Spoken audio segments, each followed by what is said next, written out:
My name is Alistair Butler. I'm a filmmaker based here in Redditch in the Midlands. 2 years ago I was inspired when I saw a post a young man had put on Facebook. Kieron Hoult had been awarded an achievement at Stratford College. Over 20 years ago I went to the same college to study performing arts, so I contacted Kieron to see if I could film an interview with him about his journey he took to receive this award and his love of musical theatre. I planned to follow Kieron onto university to complete this film, but circumstances have delayed that from happening, where I've been looking after my father and then with the lockdown this year. As it's Kieron's 21st birthday, I couldn't delay this any longer. So this is for you, Kieron, wishing you all the very best. Happy birthday.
I was born and have lived in Redditch as long as I've existed on planet Earth. I'm 18, turning 19 on the 1st of November.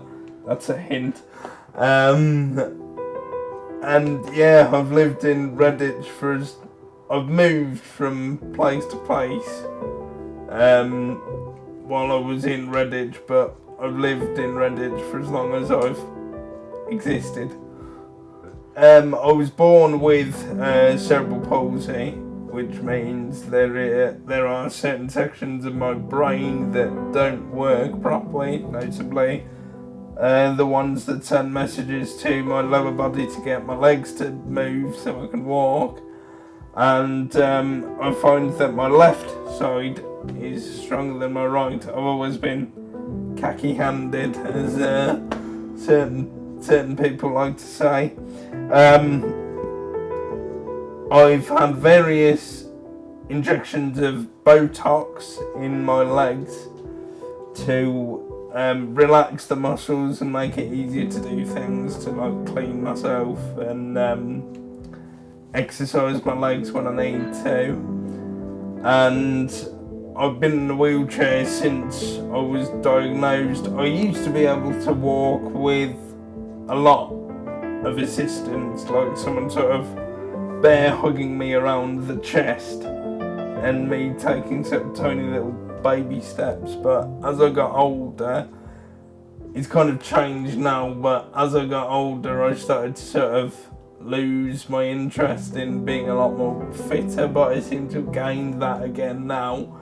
And you actually missed me doing a workout this morning. That might have been quite good. I can always repeat what you're doing, or you need some assistance for that. I might.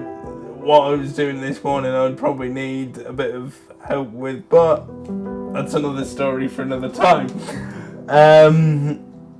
So yeah, I've been in a wheelchair since day one, and always just sort of took it in my stride, really. I've been taken to shows and various things, mainly when I was younger. I think it was the Pantos at the Palace. But then while I was at middle school, the Palace Youth Theatre came to do a workshop with some of the people in my year group at middle school, and we did a musical version of the novel Treasure Island.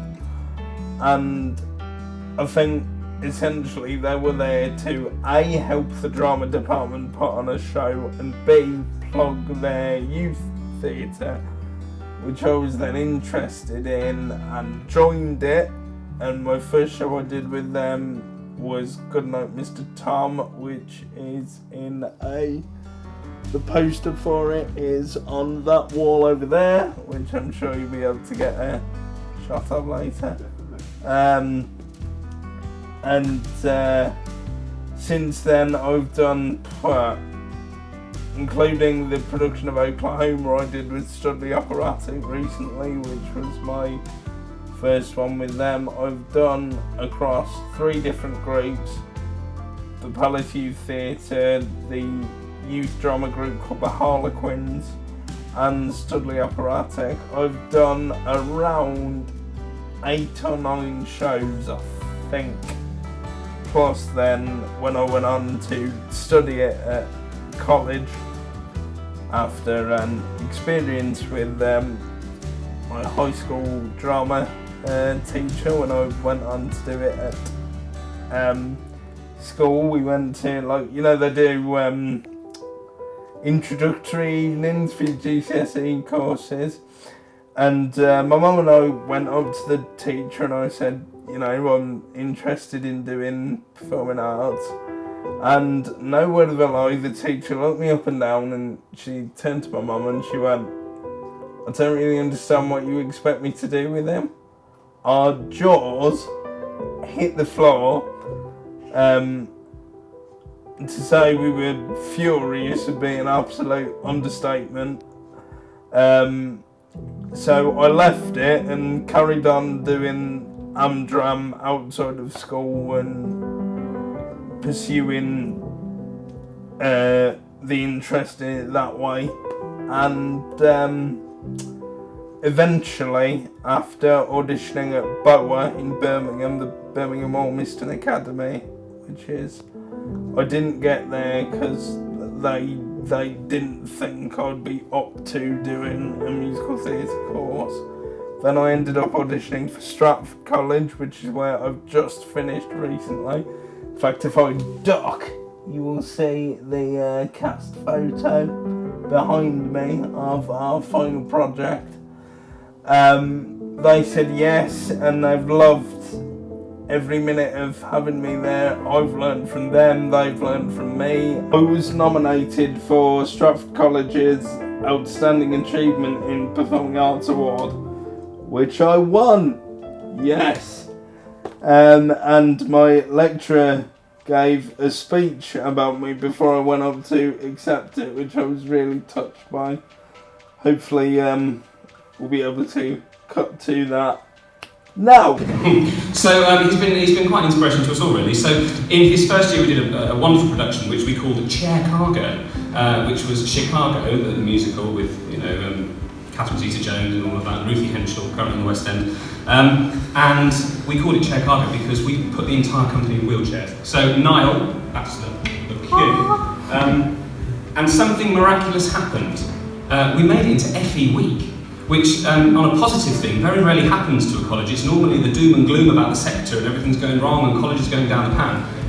But we actually got national coverage of this innovative, you know, performance that we put on. And we were absolutely blown away by the way that it was received, and it just sort of, it was incredible. It was incredible, and Kieron became our dance captain, because obviously he's the gentleman in the room with 17 years of wheelchair driving experience, so he can taught the rest of the company how to use the wheelchairs.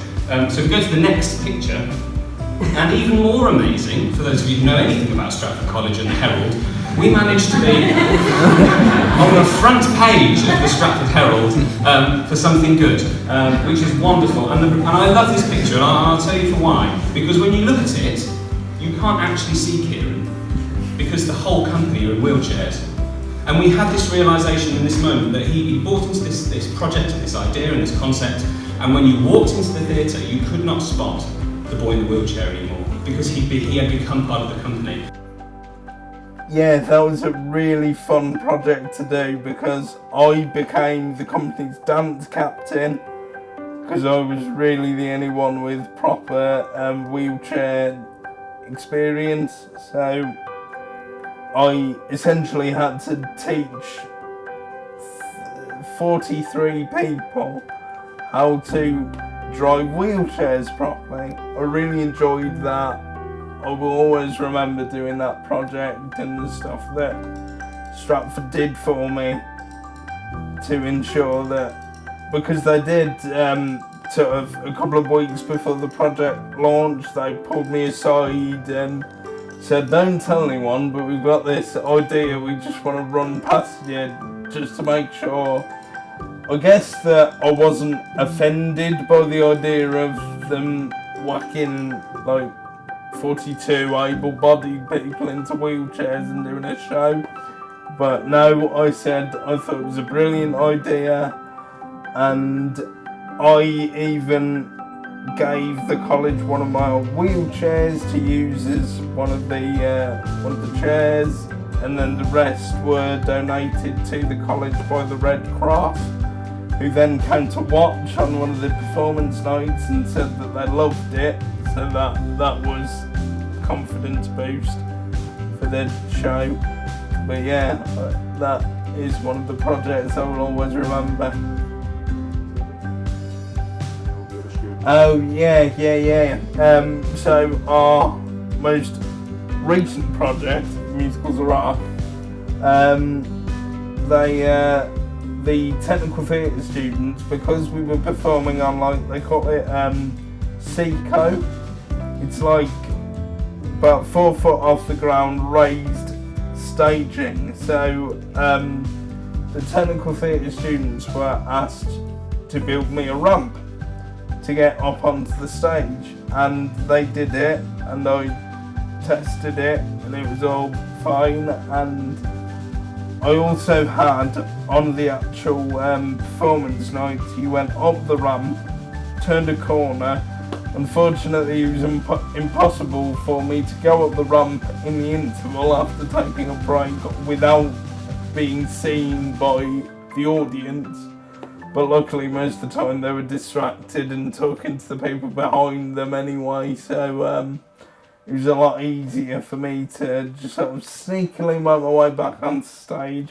And then I had what I called the cage.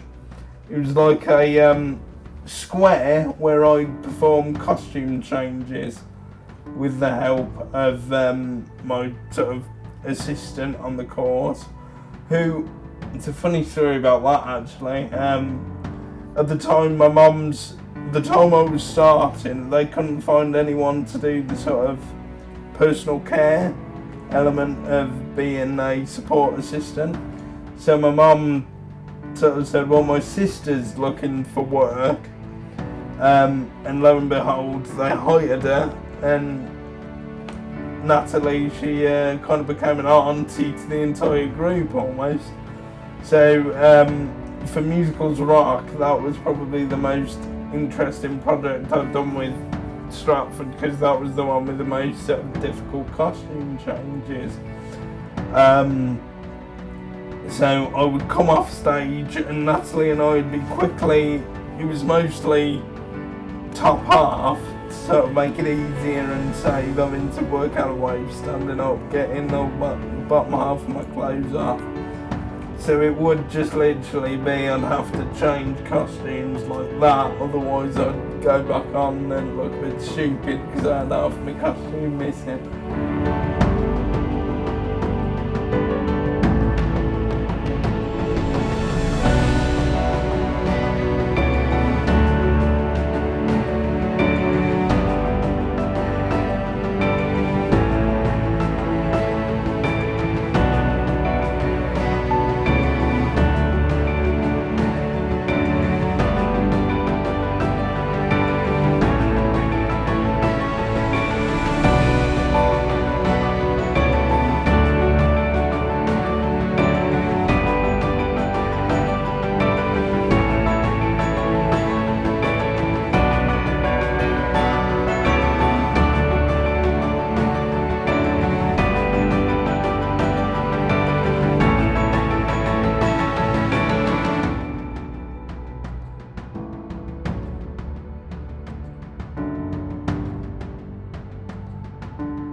Ladies and gentlemen, please welcome Mr. Kieron Hoult.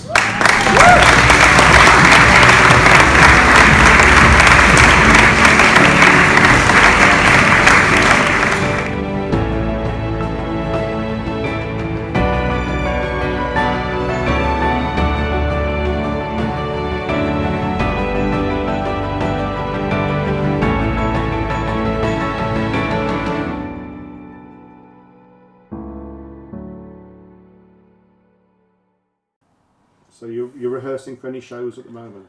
I am rehearsing for one at the moment, a concert with Studley Operatic Society called SOS Presents A Night at the Tonys. So it's a little bit like Musicals Rock in the sense that we have a number of different shows that either groups or single people are performing numbers from. Like for example,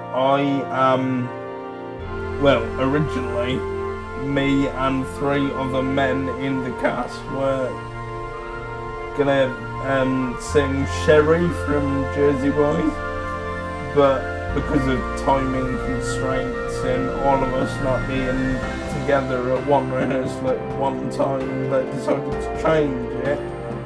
So we're turning a duet from Hamilton into piece designed for 4 men. I'm really looking forward to performing that on the 13th and 14th of July. It should be a great show. I think it's not just disabled actors that feel this, but actors in general. I find that, particularly on an opening night, or maybe even a closing night, depending on how popular the show is, you always get that buzz. As soon as you feel that buzz from an audience, you know, right, I'm gonna smash this. So that buzz just keeps going up until it's like through the roof and the audience blowing the roof off whatever venue you're in.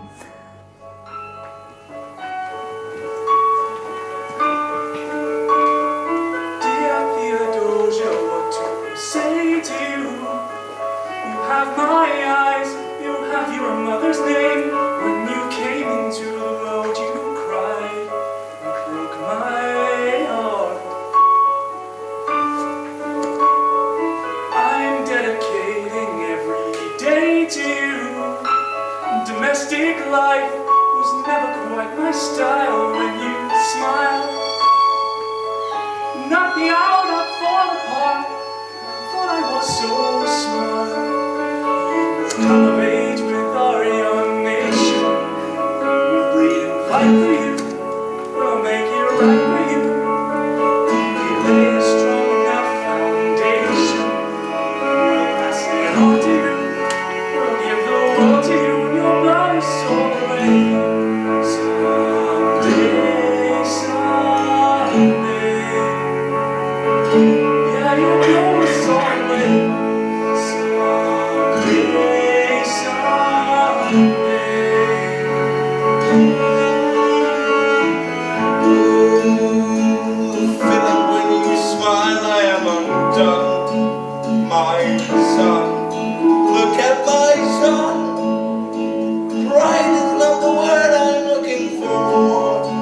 So much more inside me now. Feeling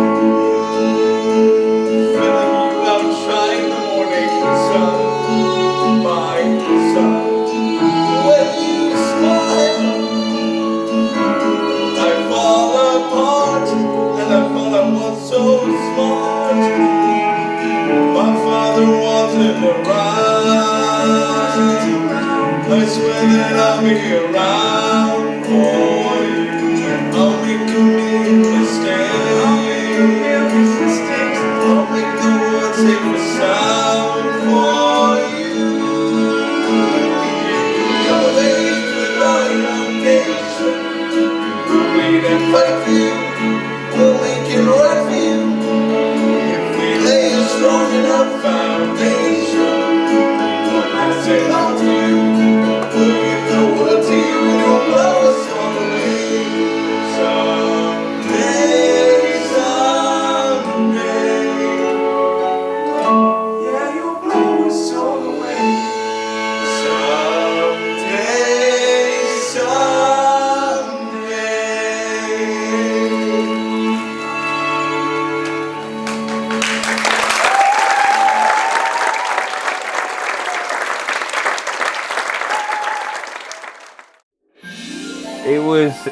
was a great show to put on. I loved every minute of it. Obviously, seeing the wide range of talent that Studley Operatic has, I was not expecting to hear some of the voices I heard. I was really happy with sort of the wide range of musicals we had in the set. There were some classics in there that sort of everyone would know, and there was some more contemporary stuff like your Hamilton, your Dear Evan Hansen, your In the Heights. A lot of people were sort of coming out and saying, "Oh, I've never heard of that one," but it was quite nice though. But I do feel it was missing. There were a couple we could have put in that were sort of dead obvious musical theatre songs to feature in the concert. Like there was no Les Mis and no Phantom of the Opera, the musicals I like to call the big two because they're sort of up there with some of my favourite musicals of all time. But other than that, I think, yeah, it was a great show to put on, great show to perform, loved rehearsing, loved performing it in front of an audience, it was great. Dear Theodosia from Hamilton. That was an interesting song to do because originally it was going to be four of us and it wasn't going to be a song from Hamilton, it was going to be Sherry from Jersey Boys. Sherry! But that was changed because the Paul Mitchell, the director of the concert, thought we wouldn't have enough time to learn the complex harmonies that, because obviously it's in like the style of a 4-part harmony 50s boy band, if you like. So we then changed it to the four of us. We were gonna turn Dear Theodosia into a 4-part harmony version of the song, but then one of the performers had to drop out because he was in a production of Little Shop of Horrors. Shout out to Craig McDowell. And Paul then decided to drop out because he said something to me about he was going to add a lower harmony in, but then he realised he thought that it wouldn't add that much to the song, so it then just became a duet between myself and Matt Bridgewater, who has only been in Studley for a year. He played Judd Fry in our recent production of Oklahoma, one of the best Judd Fry performances I've ever seen. I've only seen the show once or twice, the first time being that recorded production from years ago with Hugh Jackman playing Curly. In terms of the song itself, I'm a baritone, so this I can probably only go so high. If you were looking in terms of a keyboard, it'd probably be the D above middle C, which is to try and get the note to come out. Which is a good thing and a bad thing, because the good thing being perseverance, and that's important for some, especially me, wanting to be an actor in a wheelchair. But it's a bad thing because if you over push it, you can damage what my college lecturer that taught us singing liked to call my instrument, the old vocal cords. So I feel like I learned from it and maybe extended my vocal range ever so slightly, not much, but just enough to get through this song without it sounding a bit ugh. There's nothing rich folks love more than going downtown and slumming it with the poor.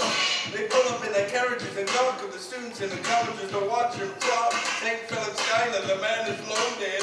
Uh-oh, but little does he know that his daughter's Peggy, Angelica, and Liza still in the city just to watch all the guys in. I then swapped roles with Matt and became half of Aaron Burr because we shared Burr's rap parts in the Schuyler Sisters song, which was sung beautifully by the three women we had as the Schuylers. And so I would do the opening rap that introduces the three Schuyler Sister characters, and then there's another rap that Burr does where he kind of flirts to no avail with Angelica Schuyler, the eldest Schuyler sister. That one Matt did. We were told to learn each other's rap parts just in case one of us was ill for one of the rehearsals or, God forbid, one of the performances.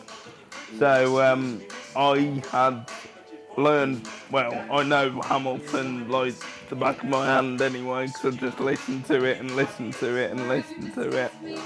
So yeah, that was probably the best part of the concert overall for me. So listen to my declaration. We hold these truths to be self-evident, that I'm and that created equal. That when army time is Jefferson, women can come to include women in the sequel. Look around, how lucky we are to be alive right now. Look around, how lucky we are to be alive right now. History is happening in Manhattan, and we just happen to be in the greatest city in the world. In the greatest city in the world.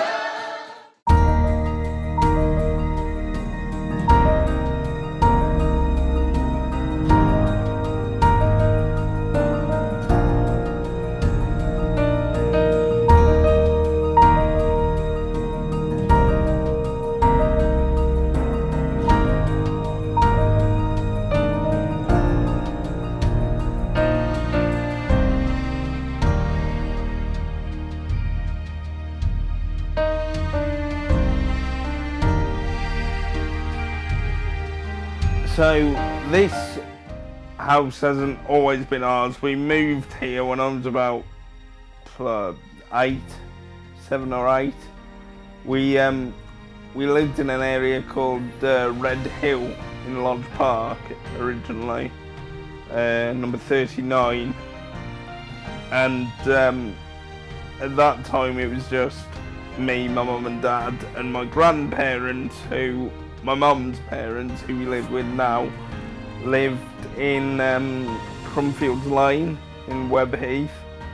But it was decided that because when Dad was at work and I was on the school holidays, my grandparents, Granny and Grandad, would have to sort of trek from Webb Heath to Lodge Park. It was decided, and because they were getting older, it was decided that we'd all move in together, sort of to make it easier on my mum. So there was 99% of the time there'd be someone around to keep an eye on me, and obviously there's Sarah, my carer, who is sort of, it's a joint effort. She splits herself between keeping Mum entertained and keeping me entertained. She'll be making an appearance shortly, no doubt. But yeah, sometimes it has its problems. Like, I think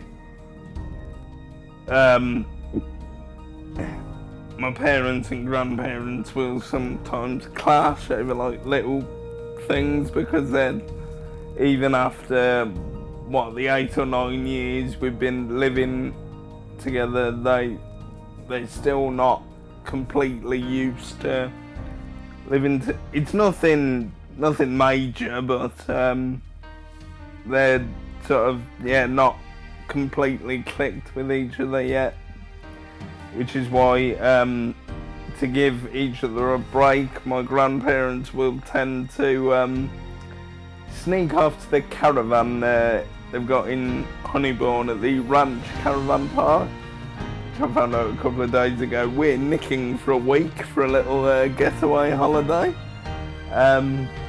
which is quite nice. So yeah, that kind of gives us a break from each other if we're like tired and can't really deal with each other when we're a bit grumpy, you know. But other than that, we're all fine. We all, yeah. But I imagine come the 24th of September, particularly this area of the house will get suddenly rather quiet because Muggins here is off to university. Well, hopefully he's off to university, providing I get everything I need to get sorted. So it'd be interesting to see how Mum, Dad, Granny and Grandad all adapt to me sort of being gone for most days of the week. Like,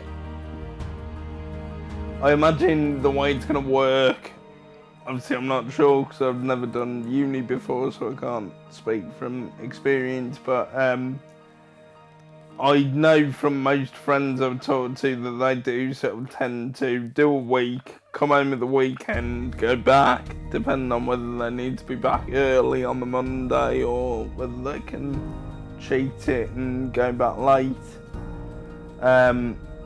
But I think I'll see what happens with that. It depends how I get on, but I am looking forward to the experience immensely.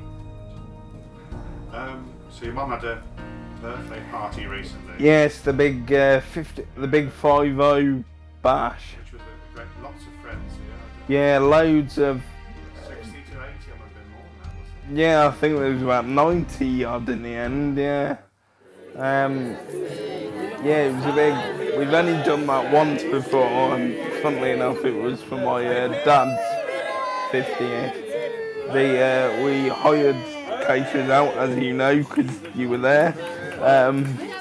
But it was great. Mum loved every second of it. It was kind of because Dad was on. I called him the bar monkey for the night because he was sort of going around just making sure everyone had drinks. So Mum and I had sort of split the job of being the gracious host and go around making sure everyone was alright if they wanted anything and blah blah, etc, etc. So yeah, but I loved sort of socialising with her friends, our extended family and so on and so forth. And of course the week before we had a sort of smaller do that Granny and I arranged, and I, with the assistance of the members of Studley Operatic Society, arranged a little surprise where we performed a couple of numbers from A Night at the Tonys, and we all congregated at the top of the drive just here, and we walked down, went into the garden, turned the corner as you come in, all singing happy birthday to her, and the look on her face was just priceless, absolutely priceless. She loved it, and they did, despite the fact they were having sort of a late afternoon rehearsal for Tony's that obviously unfortunately I couldn't make it to. They did stay for like a couple of hours and socialise with everyone that was there, which was quite nice, I thought. So yeah, it was a great party. 2, 3, master of the house, turning up the drum, ready with a handshake and a open palm, tells a saucy tale, makes a little stir, customers appreciate a bon vivant, let's bring your friend a fiver, doesn't cost me to be nice, but nothing gets you laughing, everything is got a little nice. Master of the house,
wilderness where we are born singing whoa.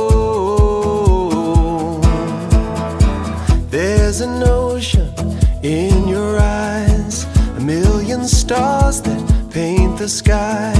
So we'll drift down with the tide singing whoa. You and me, let's fly away somewhere past the Milky Way. Maybe we'll return someday. Don't wake me up, don't wake me up.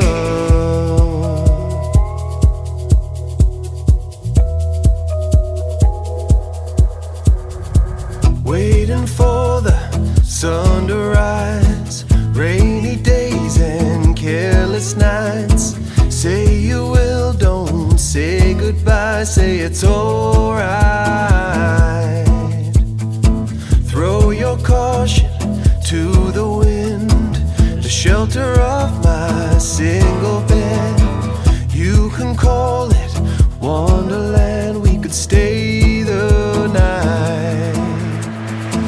You and me, let's fly away somewhere past the Milky Way. Maybe we'll return someday. Don't wake me up, don't wake me up.